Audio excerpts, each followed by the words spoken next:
साथियों नमस्कार। आइए, साहित्य सागर यूट्यूब चैनल पर आपका स्वागत है। आज रस को लेंगे, जो आज है हमारा भयानक रस। पिछली वीडियो में हम पढ़ा चुके हैं रौद्र रस को, और आज भयानक रस। भयानक रस में जहां पर हमें भय या विनष्टकारी वस्तु को देखकर या स्मरण करने से जो हमें हमारे अंदर भय की स्थिति उत्पन्न होती है, उसे हम भयानक रस कहते हैं। इसका स्थायी भाव भय है, तो देखते हैं इसे। भयानक रस।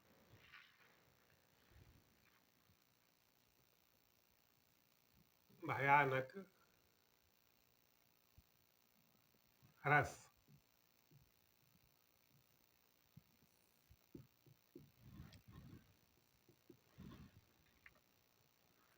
यहाँ पर भय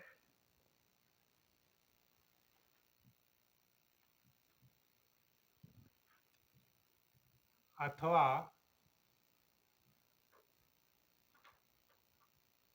विनिष्ट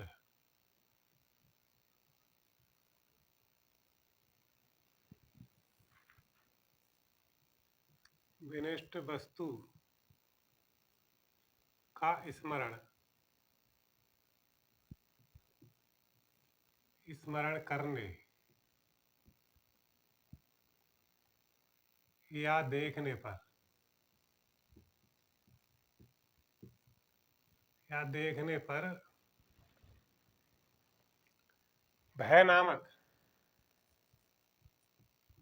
भय नामक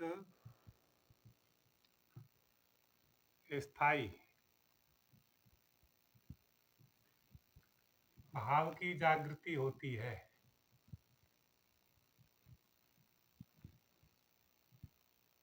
जागृति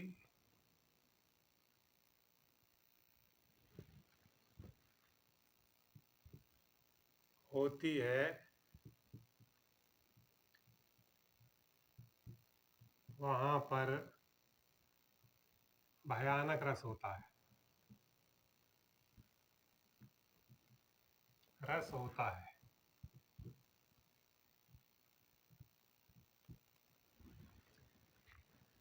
यहाँ पर भय अथवा विनिष्टकारी वस्तु का स्मरण करने या देखने पर भय नामक स्थायी भाव की जागृति होती है, वहां पर भयानक रस होता है। इसे हम किसी जंगली जानवर को देखकर भी भयभीत हो जाते हैं, और किसी ऐसे दृश्य को अपनी आंखों से देखते हैं जो हमारे अंदर भय पैदा कर देता है। इसे हम भयानक रस कहते हैं। इसका उदाहरण देखते हैं। एक और अजगर लख, एक और मृगराय, बिकल बटोही बीछी, पड़ा मूर्जा खाए। देखिए उदाहरण नंबर 1। एक और, यहाँ पर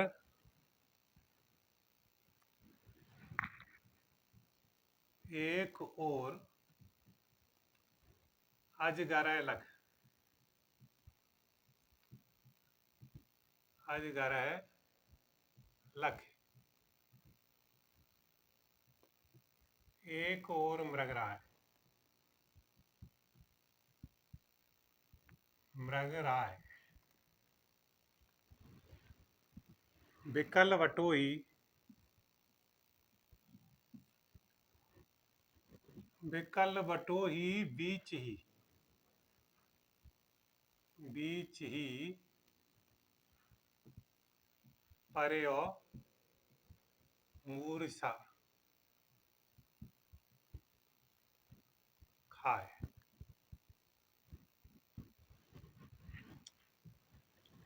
यहाँ पर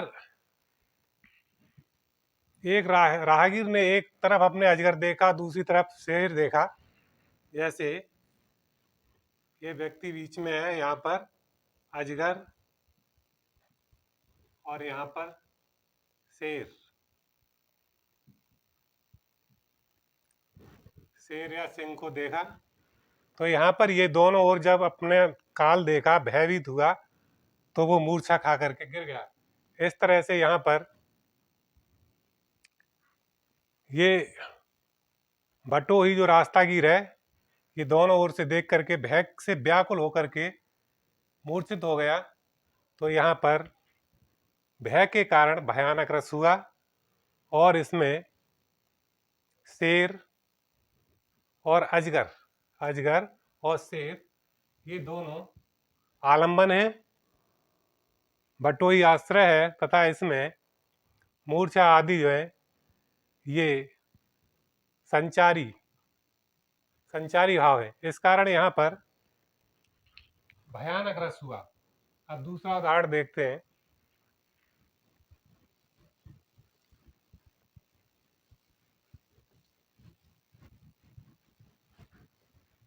दूसरे उदाहरण में हम लेते हैं नंबर 2। लंका की सेना तो कप के गर्जन रव से कांप गई, हनुमान के भीषण दर्शन से वह विनाशी भांप गई।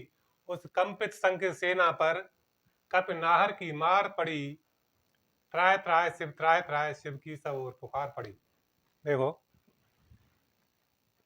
लंका की सेना तो, लंका की सेना तो कप के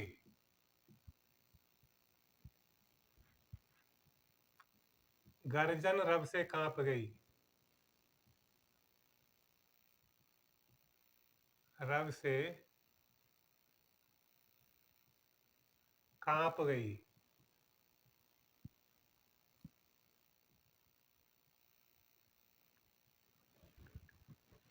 हनुमान के भीषण दर्शन से,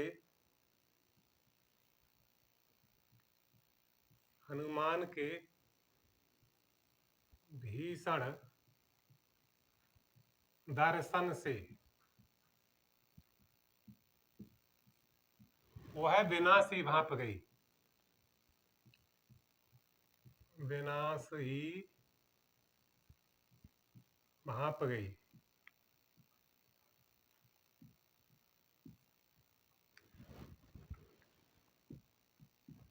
उस कंपित संकित सेना पर,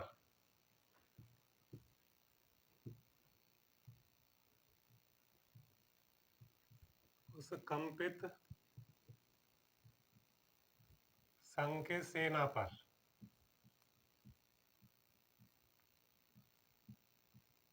कपि नाहर की मार पड़ी,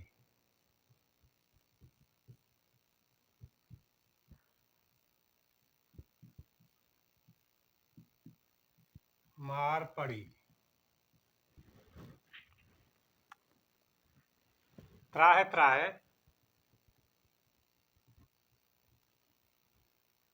शिव, त्राह त्राह शिव की सब ओर पुकार पड़ी।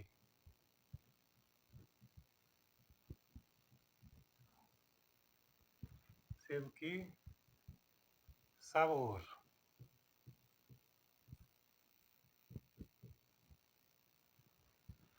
पुकार पड़ी।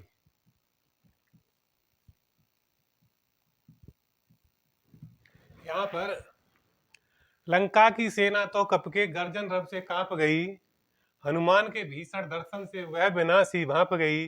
उस कंपे संकित सेना पर कप नाहर की मार पड़ी, त्राह त्राह शिव की सब ओर पुकार पड़ी। तो इसमें लंका की सेना हनुमान जी के गर्जन से, गर्जना करने से कांप गई, और जैसे ही उनको हनुमान जी को विकल स्थिति में देखा तो वह भांप गई कि अब लंका का विनाश होने वाला है। और उस संकित सेना पर जब हनुमान जी की मार पड़ने लगी तो उन्होंने बचाओ बचाओ, शंकर जी बचाओ, इस तरह की आवाज की। इस तरह से यहाँ पर भय के कारण भयानक रस हुआ। अब नंबर तीसरा भी उदाहरण लेते हैं। इसमें आज बचपन का पीला पात, आज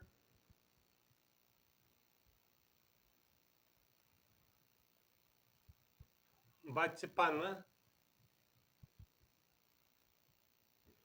का कोमल गात, कोमल गात, जरा का पीला पात,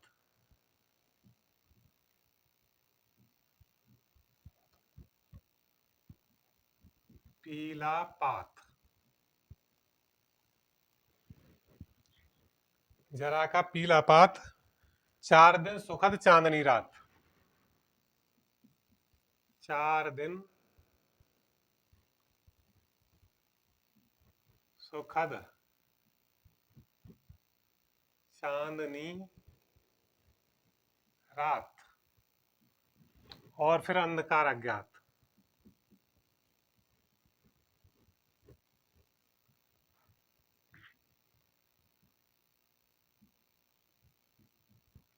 अंधकार अज्ञात।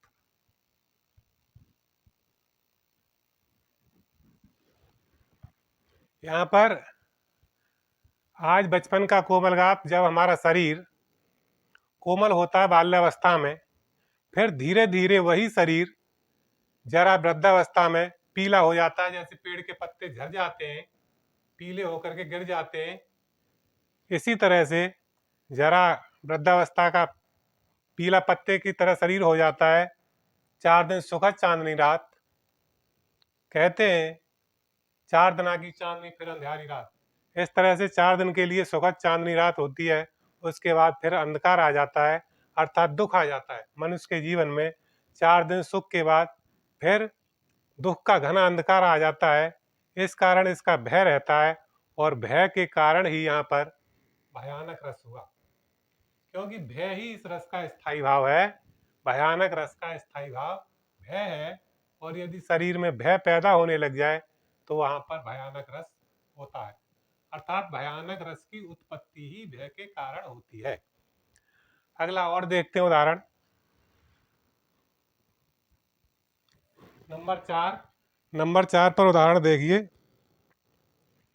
किसी को सोने का सुख साज मिल गया, यह सुख भी कुछ आज, चुका लेता दुख कल ही ब्याज, काल को नहीं किसी की इलाज। किसी को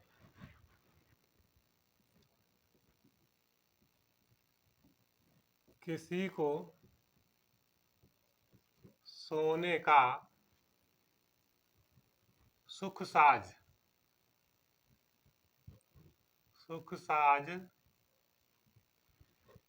मिल गया,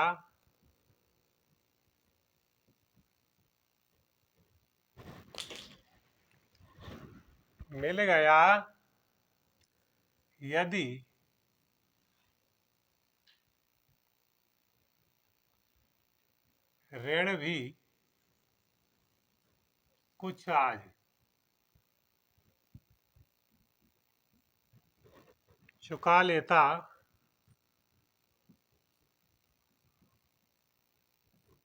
कुछ आज, चुका लेता दुख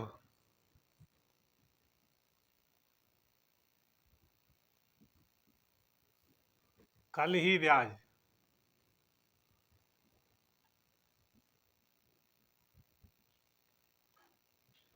काल की नहीं किसी को लाज।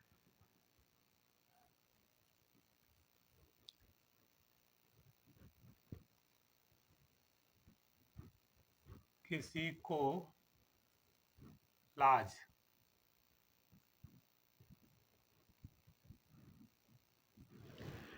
ये चौथा उदाहरण है।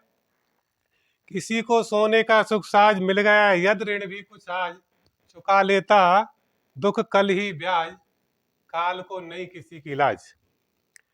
मनुष्य के जीवन में सुख की चीजें आती रहती हैं, उसका जो समय है वह अच्छा सुखी से उपलब्ध होता है, और यदि उसे कुछ कर्ज मिल भी जाए तो जो सुख है वो ब्याज सहित ले लेता है। जैसे कोई महाजन अपनी ब्याज के लिए चुका लेता है और सूद उसका बराबर चलता रहता है, इसी तरह से उसे किसी भी ब्याज के लेने में लज्जा नहीं आती है, तो काल को भी मनुष्य के लिए लेने में कोई दुख नहीं होता है, किसी भी प्रकार की लज्जा नहीं आती है। इसका जो भय हुआ, इसके कारण इसमें भी भयानक रस है, अर्थात भय के कारण ही उत्पन्न होने वाला रस भयानक रस है। आप जो भी इसमें से अच्छा लगता है उदाहरण, जो आपको याद हो अच्छी प्रकार से याद करें, और जो याद हो उसको उदाहरण सहित लिखें। इस तरह से पूरी तरह से जैसा अच्छी तरह समझाया और आप अच्छी प्रकार से याद करें। आज हमने आपको भयानक रस बताया और इसमें कई उदाहरण दिए। इनका उदाहरणों का देने का मतलब यही होता है कि बार बार कभी कभी ये पूछ लिया करते हैं कि बताइए इस उदाहरण में कौन सा रस है, इसका स्थायी भाव कौन सा है। तो भयानक रस में जो भी होगा, भय शरीर से पैदा होता है, स्थायी भाव जगता है, और भय के कारण ही भयानक रस होता है। वो पूछ लेता है एक को देने के बाद कि बताइए इसमें क्या है, इसमें कौन सा रस है, इसमें कौन सा रस है। इस तरह से अलग अलग ही पूछते हैं, वो लिख देते हैं उदाहरण को और फिर पूछते हैं कि ये बताइए इसमें कौन सा रस है। तो आप इनको ज्यादातर आने वाले यही हैं, तो इनको देख करके और आप इसको याद करके लिख सकते हैं। तो हमने पूरी कोशिश से आपके लिए समझाया, और हम आशा भी रखते हैं कि आप इसे अच्छी प्रकार समझ गए होंगे कि भय के कारण ही भयानक रस की उत्पत्ति होती है। तो आप सही अच्छी प्रकार से अपनी तैयारी से करें और इससे लाभ लें। इसके साथ ही बाकी जो रस हैं उसे अगली वीडियो में बताएंगे। आप हमारे चैनल को लाइक, सब्सक्राइब, कमेंट आदि करें। इसके साथ ही धन्यवाद।